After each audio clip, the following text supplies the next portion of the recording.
warahmatullahi wabarakatuh. Hai anak-anak, apa kabar? Semoga kalian selalu dalam keadaan baik ya. Hari ini kita akan melanjutkan materi cahaya bagian yang kedua. Untuk tujuan pembelajaran yang akan kalian tupaskan hari ini adalah pembentukan bayangan pada cermin datar dan juga pada cermin cekung. Baik, mari kita lanjut pada materinya. Nah, di sini apakah cermin dan kaca itu sama? Mungkin ada yang sudah tahu atau mungkin ada yang masih belum tahu apa sih bedanya cermin dan juga kaca. Nah, sebenarnya kaca, kalian bisa perhatikan ini kaca dan cermin itu berbeda. Kaca bisa ditembus oleh cahaya, sedangkan cermin memantulkan cahaya. Nah, sebenarnya kan kaca ini sama cermin hampir sama ya. Maksudnya kalau cermin itu memang terbuat dari kaca, namun ada yang membedakan. Nah, pertanyaan itu nanti akan Ibu jawab pada slide berikutnya. Untuk pemantulan cahaya pada cermin dapat menyebabkan terbentuknya bayangan benda oleh cermin. Nah, untuk cermin itu sendiri dibagi menjadi 3, yaitu ada cermin datar, cermin cekung, dan juga cermin cembung. Namun yang akan kita bahas untuk kali ini hanya cermin datar dan juga cermin cekung terlebih dahulu.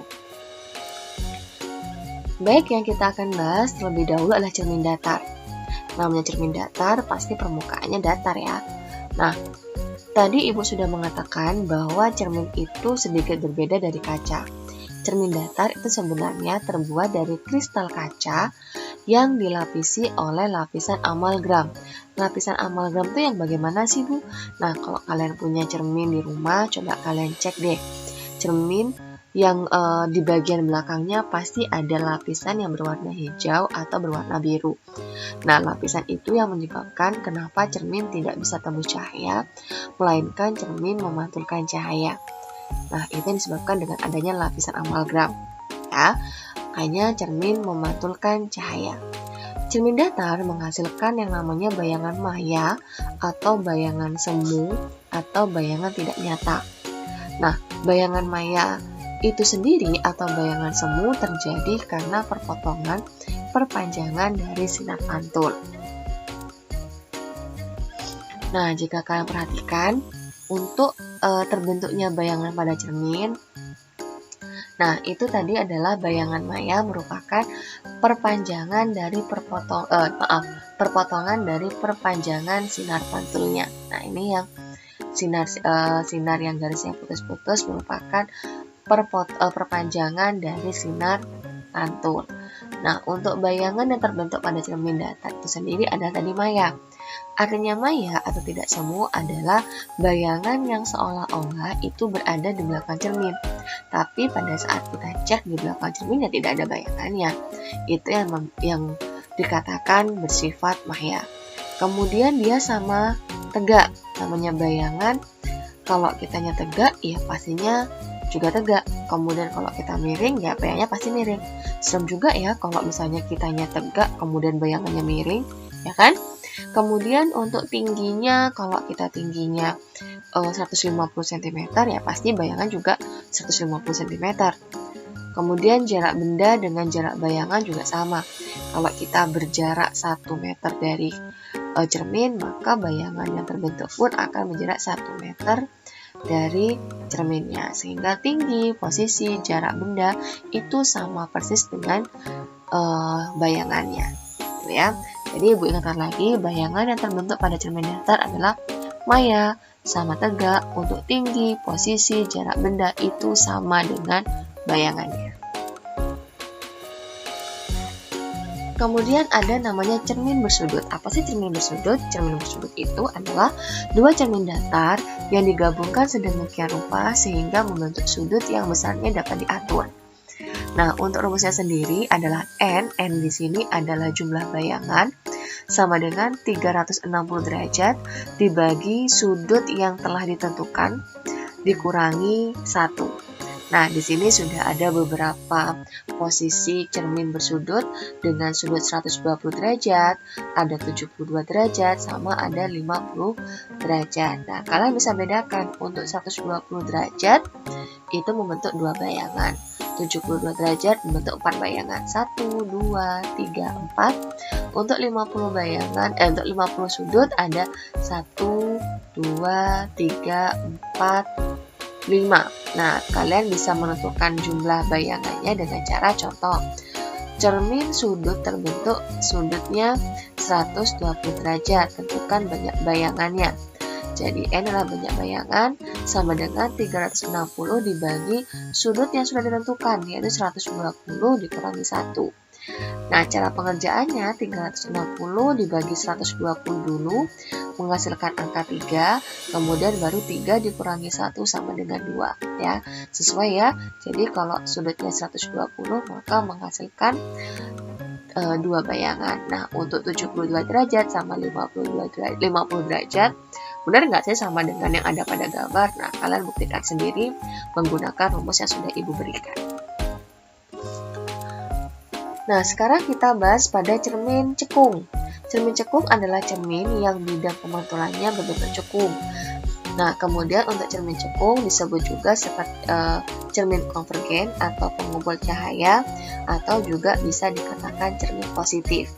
Nah, di sini Ibu ambil gambar dari ID School untuk pembentukan cermin-cermin.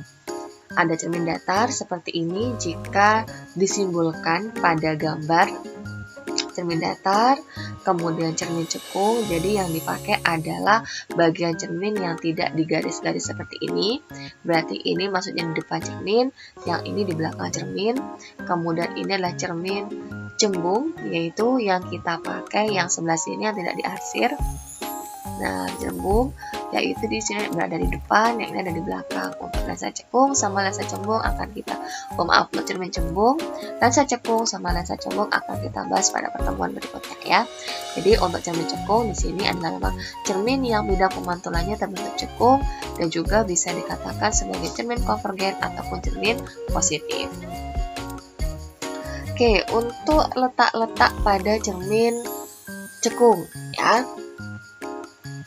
Tadi yang kita bahas di awal, kalau ini merupakan yang digaris-garis sehingga yang ada di garis-garis ini disebut dengan belakang cermin.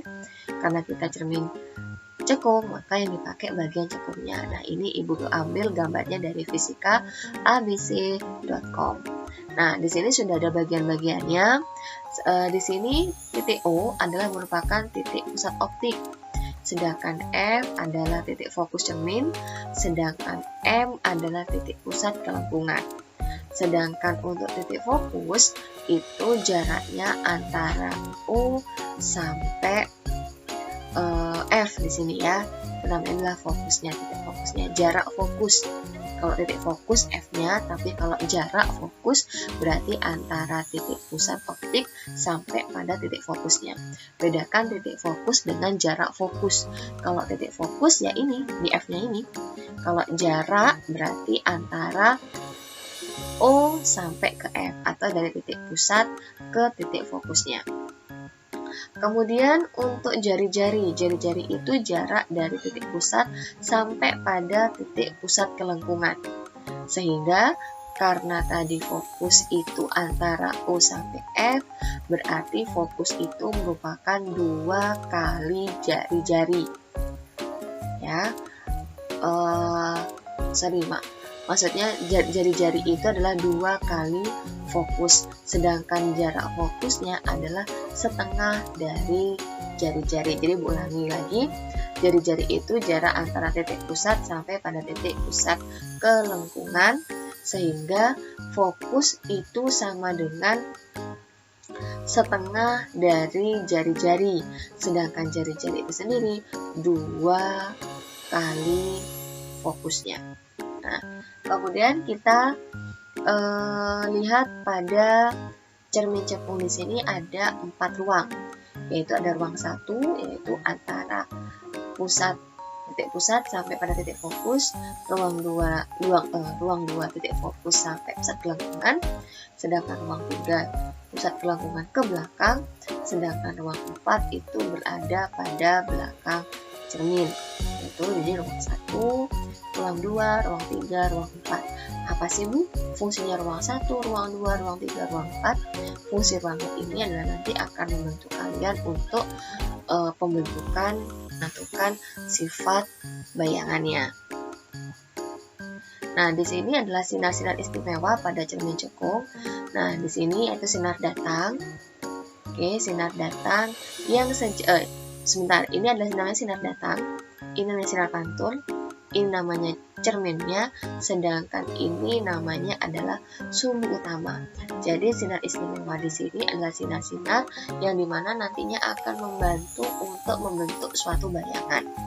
Nah, jadi yang pertama, sinar istimewanya adalah jika sinar datang itu sejajar dengan sumbu utama, maka jika sudah terkena cermin cekung maka akan dipantulkan melalui titik fokus. Oke, diulangi lagi.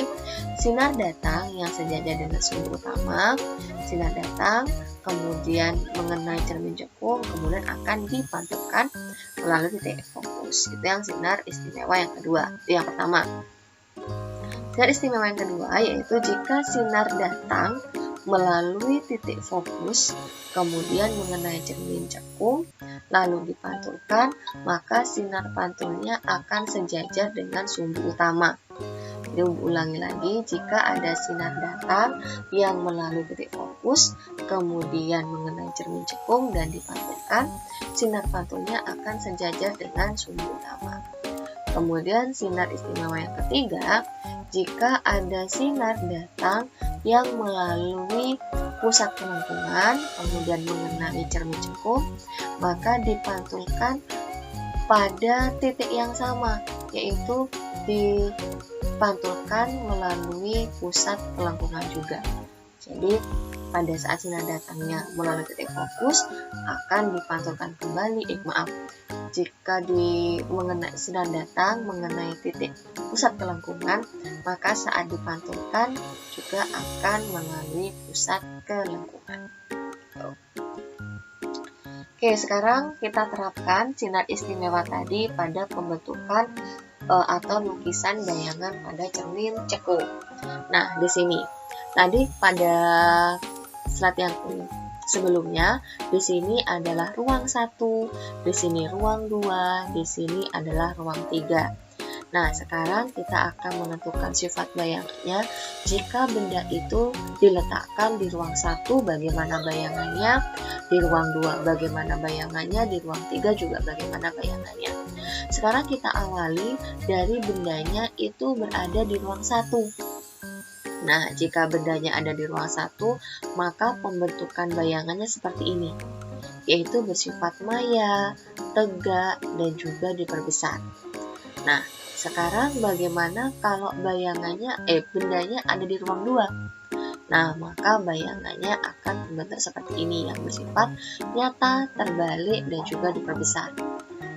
Kalau bayangannya ada di ruang 3, bendanya di ruang 3, maka yang terbentuk bayangannya seperti ini, yaitu bersifat nyata, terbalik, dan juga diperkecil. Nah, sekarang bagaimana kalau bayangannya tepat di fokus sama tepat pada pusat kelengkungan? Kalau pada bendanya tepat pada fokus, maka seolah-olah dia akan, ini diteruskan panjang sekali sehingga bayangannya dianggap atau seolah-olah dianggap tak terhingga. Nah, sehingga sifat bayangan tersebut adalah maya, tegak, dan juga diperbesar. Sedangkan pada pusat kelengkungan, maka bayangannya pun akan tepat pada pusat kelengkungan, sehingga akan memiliki sifat nyata, terbalik, dan juga sama besar. Mungkin kalian bertanya-tanya ya, kok bisa sih Bu, kok bisa maya, kok bisa tegak, kok bisa diperbesar? Nah, Ibu kasih caranya. Bagaimana sih caranya menentukan bayangan? Nah, di sini ada ruang benda ditambah ruang bayangan, itu totalnya harus sama dengan 5. Tadi sudah kita pelajari ya, bahwa ada ruang itu ada ruang 1, ruang benda, ruang 3, dan juga ruang 4. Nah, nanti Ibu akan menjelaskan kalau namanya ruang benda itu yang mana, nama ruang bayangan itu yang mana.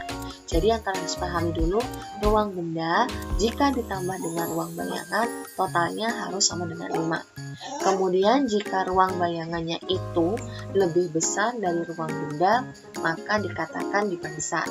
Kalau ruang bayangannya lebih kecil dari ruang benda, maka diperkecil.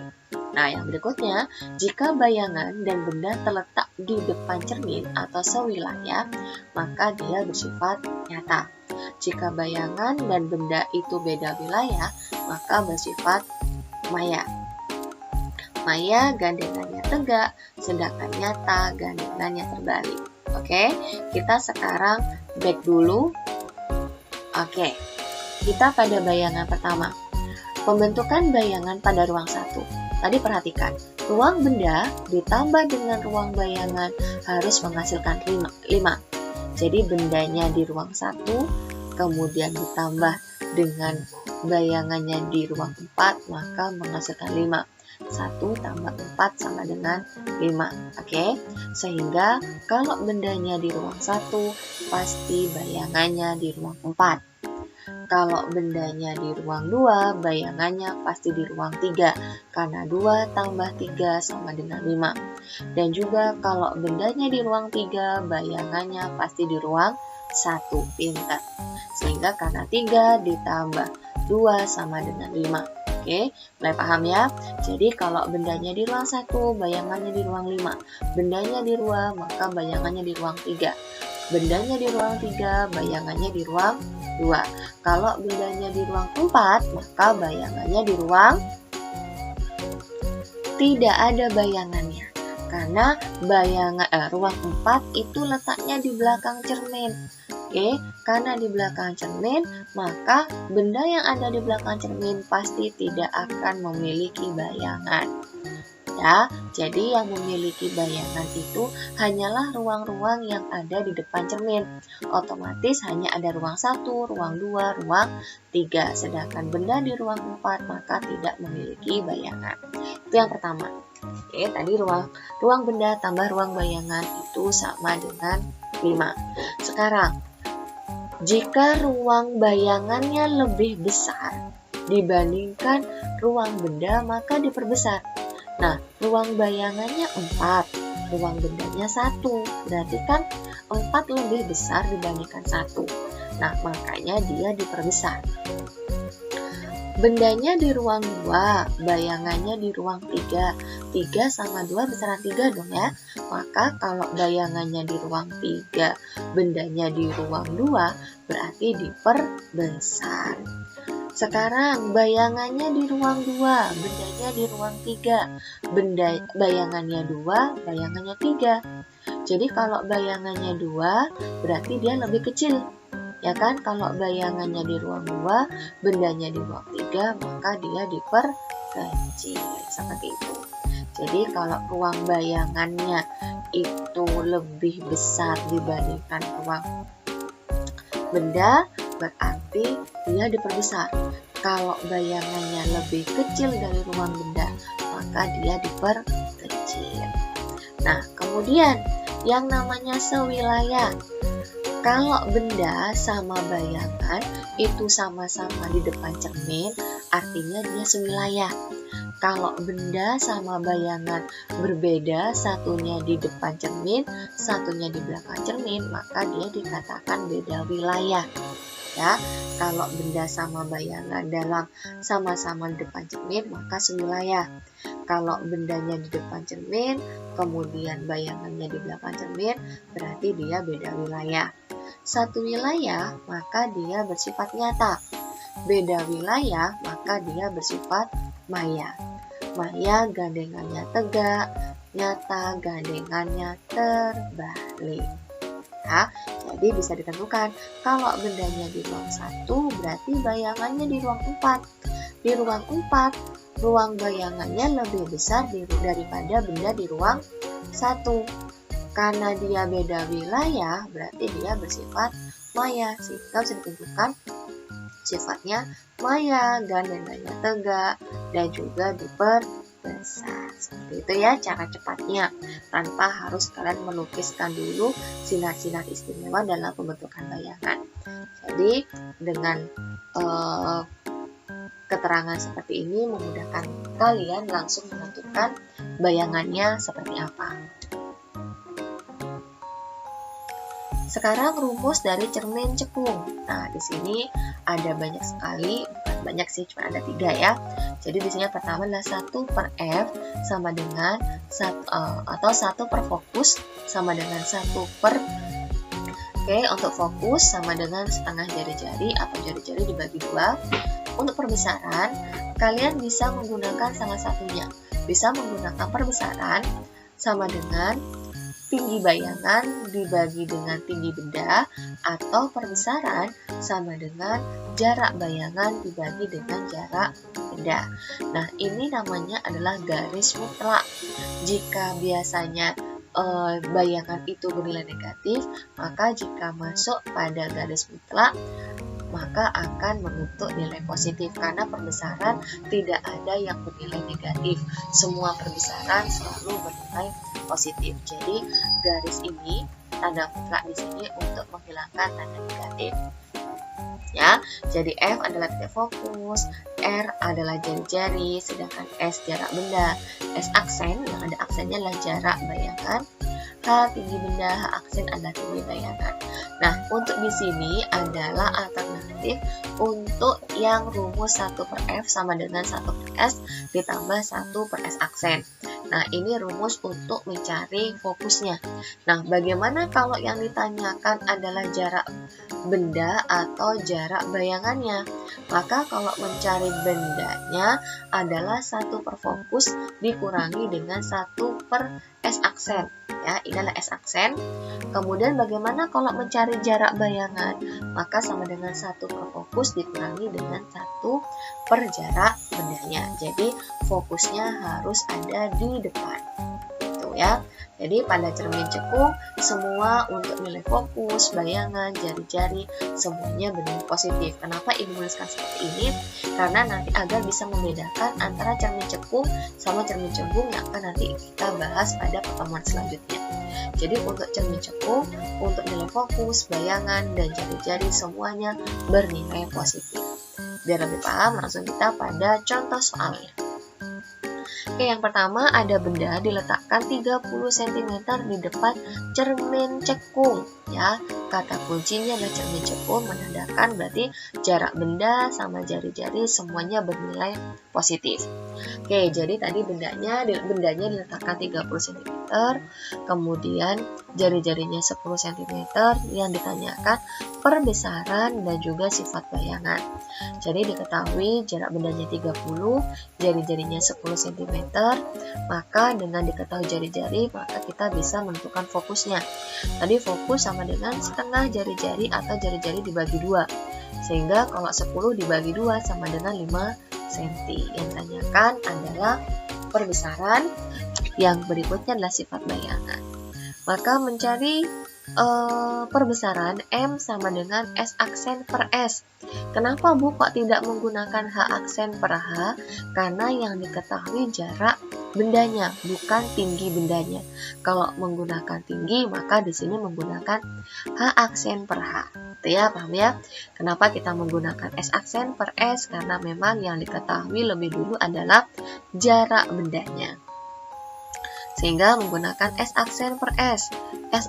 Untuk S-nya sudah ada 30. S aksennya belum ada, maka kita cari terlebih dahulu S aksennya menggunakan 1 per S aksen sama dengan 1 per fokus dikurangi dengan 1 per S atau jarak bendanya. Sehingga kita langsung masukkan nilainya. Tadi fokusnya sama dengan 5, maka 1 per 5 dikurangi dengan 1 per 30 jarak bendanya. Nah, 1 per 5 dikurangi 1 per 30 itu tidak bisa langsung dikurangi. Kenapa? Karena penyebutnya berbeda. Nah, ini sudah pengaplikasian dari pelajaran matematika ya. Saya kira di SD, di SMP kelas 1 kalian sudah mendapatkan itu semua. Jadi agar dia bisa dikurangi, maka penyebutnya harus disamakan terlebih dahulu. Di mana angka yang digunakan bisa dibagi 5 dan juga bisa dibagi 30. Tapi yang diambil adalah angka yang paling besar, bukan yang diambil angka 5. Karena 5 tidak bisa dibagi dengan 30. Ya, jadi yang diambil bisa lebih dari 5 ataupun 30 ataupun juga 30-nya, karena kebetulan 30 bisa dibagi 5. Jadi yang diambil adalah angka yang paling besar. Oke, jadi yang diambil 30. 30 dibagi 5 sama dengan 6. 6 dikali 1, 6.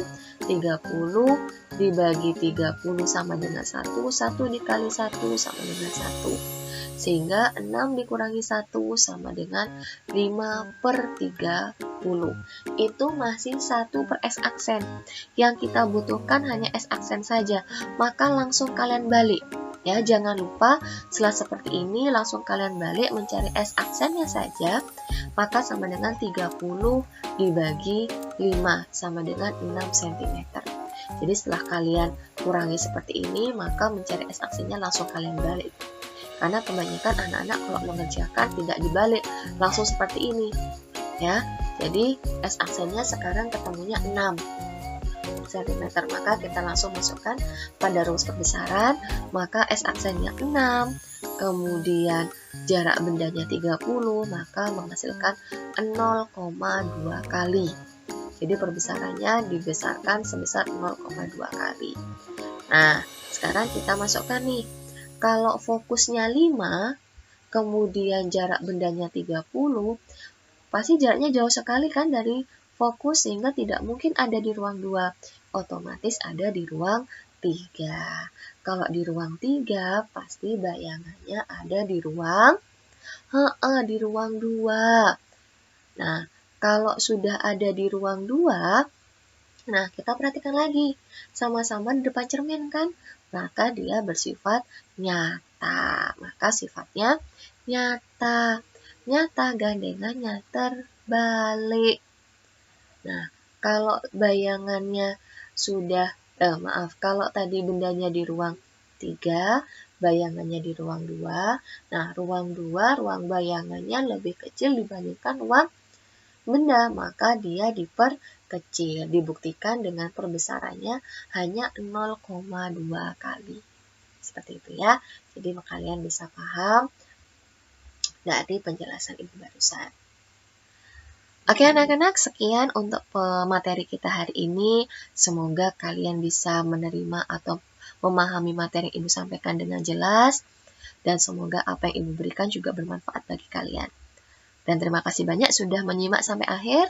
Wassalamualaikum warahmatullahi wabarakatuh.